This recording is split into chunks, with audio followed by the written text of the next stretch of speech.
दोस्तों, आपका हमारे चैनल पर स्वागत है। फ्रेजल वर्ब हर कॉम्पिटिटिव एग्ज़ाम के लिए बहुत इम्पॉर्टेंट होती है और इन्हें याद करने में बहुत कठिनाई होती है। इस कठिनाई को दूर करने के लिए हम कंप्लीट फ्रेजल वर्ब के वीडियोस प्रोवाइड कराएंगे और मीनिंग और एग्जाम्पल के साथ, जिससे आप अपनी तैयारी को जारी रख सकें कहीं भी और कभी भी। तो आइए स्टार्ट करते हैं दोस्तों। हमारे पास पहला वर्ड है, पहली फ्रेजल वर्ब कौन सी है? Avoid by. एवॉइड बाई का मतलब क्या होता है? टू एक्सेप्ट और फॉलो अ डिसीजन और रूल। मतलब कि किसी भी निर्णय को स्वीकार करना या फिर किसी रूल को क्या फॉलो करना, यानी अनुसरण करना। जैसे एग्जाम्पल है, we have to avoid by what the court says. यानी कि हमें जो भी कोर्ट कहता है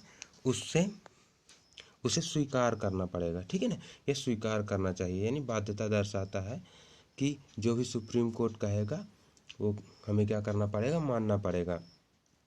नेक्स्ट वर्ड है अकाउंट फॉर। अकाउंट फॉर का मतलब क्या होता है? To explain. यानी कि कोई भी चीज़ क्या करना पड़ेगा, हमको एक्सप्लेन करना पड़ेगा। कैसे? By relating circumstances. मतलब कि जैसे एग्जाम्पल के लिए क्या होगा, they had to account for all the money that had gone missing. यानी कि जिम्मेदार होना, या उन्हें ये सारी चीज़ें बतानी पड़ेंगी जो मनी मिस हुई है। यानी कि जो पैसा मिस हो चुका है उसके बारे में उन्हें पूरी इंफॉर्मेशन देनी पड़ेगी, उन्हें पूरी तरह से एक्सप्लेन करना पड़ेगा कि क्या रीज़न थे। ठीक है। नेक्स्ट है एक्ट फॉर। एक्ट फॉर मतलब होता है वांट समथिंग और समवन अलॉट। मतलब किसी चीज़ को बहुत ज़्यादा चाहना, ज़रूरत से ज़्यादा चाहना। My partner's been away for a fortnight, I am acting for her. जैसे कि मेरा साथी मेरे से कुछ समय पहले अलग हुआ था, इसलिए जो है तो मुझे उसकी बहुत ज़्यादा ज़रूरत है।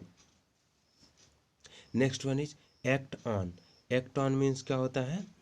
To take action because of something like information received.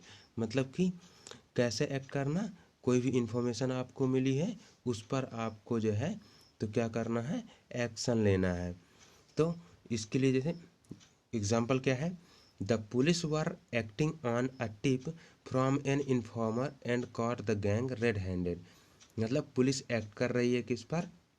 Informer ने जो टिप दी थी, इंफॉर्मेशन दी थी, और गैंग को रेड हैंडेड पकड़ा। Next is act on. Act on का अदर मतलब भी एक और मतलब होता है अफेक्ट, मतलब परिणाम या प्रभाव। जैसे the medicine only acts on infected tissues.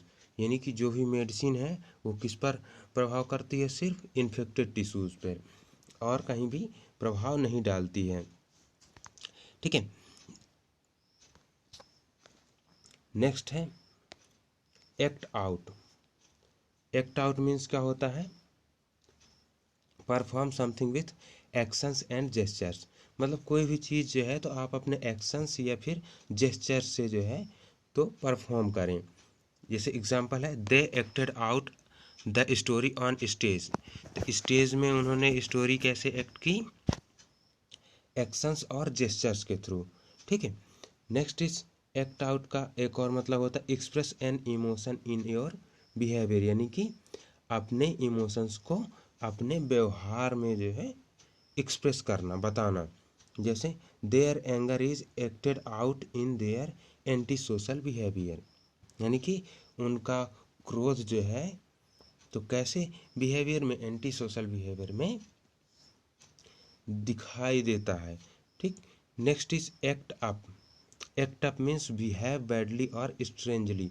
मतलब बुरे तरह से व्यवहार करना या अचानक व्यवहार करना जो कि अप्रोप्रिएट नहीं है। जैसे my computer acting up, I think I might have a virus. मतलब आप कंप्यूटर चला रहे हैं और वो क्या होता है कि सही तरीके से अभी तो काम कर रहा है, लेकिन थोड़ी देर बाद क्या हुआ कि जो उसको नॉर्मल फंक्शन करना चाहिए उस तरीके से काम नहीं कर रहा। तो इसका मतलब उसमें कुछ ना कुछ गड़बड़ी आ गई, जैसे वायरस का अटैक हो गया, इस तरह करके। तो अगर स्ट्रेंज बिहेवियर कर रहा है कोई, या बुरी तरह से बुरा बर्ताव कर रहा है जो उसे नहीं करना चाहिए, तो उसको क्या बोलते हैं, एक्ट अप बोलते हैं। Next is act upon. Act upon मतलब होता है to take action because of something like information received. तो एक्ट अपॉन और एक्ट ऑन दोनों का मतलब जैसे सेम है। यहाँ पर जैसे एग्जाम्पल देखिए, the police were acting upon a tip of, मतलब जो इन्फॉर्मेशन मिली है उस पर जो है पुलिस एक्ट कर रही है। नेक्स्ट इज एक्ट अपॉन का एक और मतलब होता है अफेक्ट, प्रभाव। The enzyme acts upon certain proteins. ठीक, एंजाइम्स किस पे अफेक्ट करते हैं, किस पे प्रभाव डालते हैं, सिर्फ निश्चित यानी कि कुछ प्रोटीन्स पर, सभी पर नहीं, कुछ प्रोटीन्स पर एंजाइम प्रभाव डालते हैं। ठीक, ये हो गया अपना। अब नेक्स्ट वर्ड है add on. Add on means होता है इंक्लूड इन अ कैलकुलेशन, मतलब कोई कैलकुलेशन कर रहे हैं तो उसमें हम इंक्लूड करते हैं।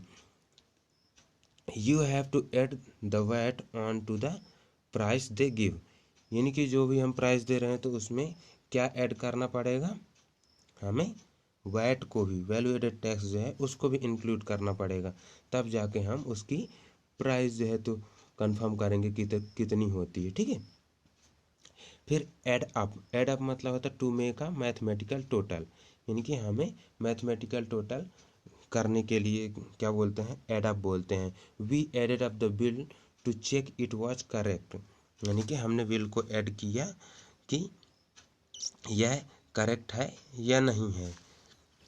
एड अप का और मतलब है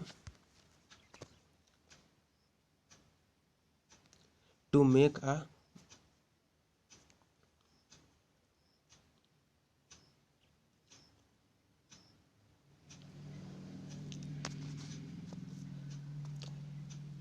एडअप का जो है एक और मतलब होता है एडअप। इस एडअप का मतलब होता है be a satisfactory explanation for something. जैसे she explained why the work wasn't ready but her story doesn't add up, मतलब उसने एक्सप्लेन किया कि वर्क जो है तो क्यों रेडी नहीं है, लेकिन उसकी स्टोरी क्या कर रही थी, सही चीज़ नहीं बता रही थी कि वह वास्तव में ऐसा हुआ था। मतलब कि जो डिले हुआ, रेडी नहीं हुई वो story, why the work wasn't ready, इसका रीज़न उसने बताया, लेकिन उसका रीज़न जो है तो संतोषजनक नहीं था कि ये वजह हो सकती है। नेक्स्ट है एड अप टू, मतलब have a certain result. Add up to मतलब होता है हैव अ सर्टेन रिजल्ट, मतलब कोई निश्चित परिणाम होना। जैसे trains delays are getting worse and with high fares it all adds up to misery for the commuters. Add up to का मतलब एक और होता है come to a certain amount of figure, मतलब क्या होता है come to a certain amount of figure. The total cost add up to several million euros, मतलब कि लगभग हम अंदाज़ा लगाते हैं जैसे एड अप टू, तो उसमें क्या होता है कि हम राउंड फिगर लगाते हैं कि इतना लगभग खर्चा आ जाए, कोई भी हमने प्रोजेक्ट बनाया तो उसमें कितना खर्चा लगेगा, कितना सामान लगेगा, इन सब को क्या बोलते हैं एड अप टू। जैसे the total cost add up to several million euros. Next is agree with. Agree with का मतलब होता है अफेक्ट, यानी प्रभाव डालना, usually used in a negative to show that something has had a negative effect. यानी कि एग्री विथ मतलब क्या होता है कि निगेटिव सेंस में यूज होता है कि इसका निगेटिव प्रभाव होगा किसी चीज़ का, specially is it makes you feel bad, इससे आपको क्या होता है आप अनमाने ढंग से कोई काम करते हैं। ठीक है, जैसे I feel terrible that food didn't agree with my stomach, यानी कि मुझे अच्छा नहीं लग रहा क्योंकि वो फूड जो है तो मेरे पेट के साथ क्या हुआ, निगेटिव प्रभाव डाला। हमने तो खाया पेट भरने के लिए या न्यूट्रिएंट्स गेन करने के लिए, लेकिन उसने क्या किया हमें नुकसान कर दिया, तो क्या हो गया बैड फीलिंग वाला मामला आ गया। तो एग्री विथ मतलब हो गया कि बुरा प्रभाव, जिससे आपको जो है तो जिस काम के लिए आपने इस्तेमाल किया वो काम ना होकर के कुछ और हो गया। फिर next is aim at. Aim at मतलब होता है टारगेट करना। यानी किसी चीज़ को टारगेट करना।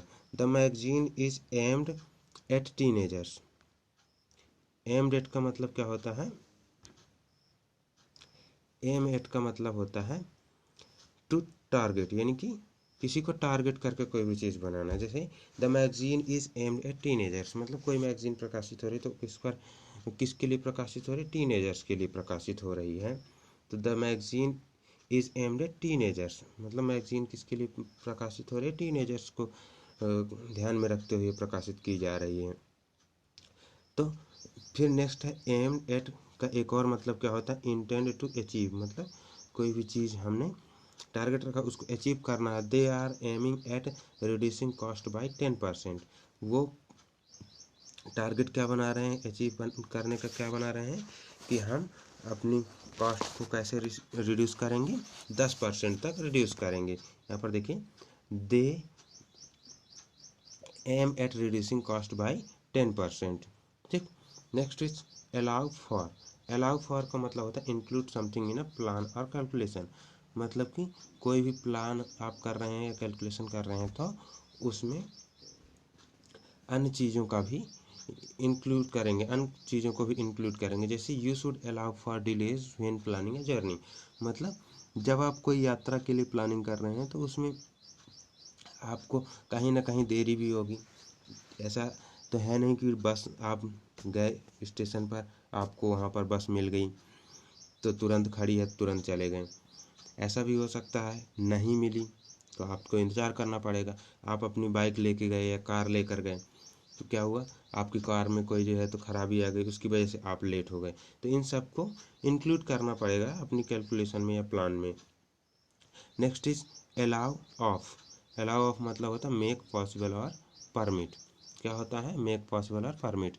The rule don't allow of any exceptions, मतलब रूल जो है तो किसी भी तरह के एक्सेप्शंस को अलाउ नहीं करता है।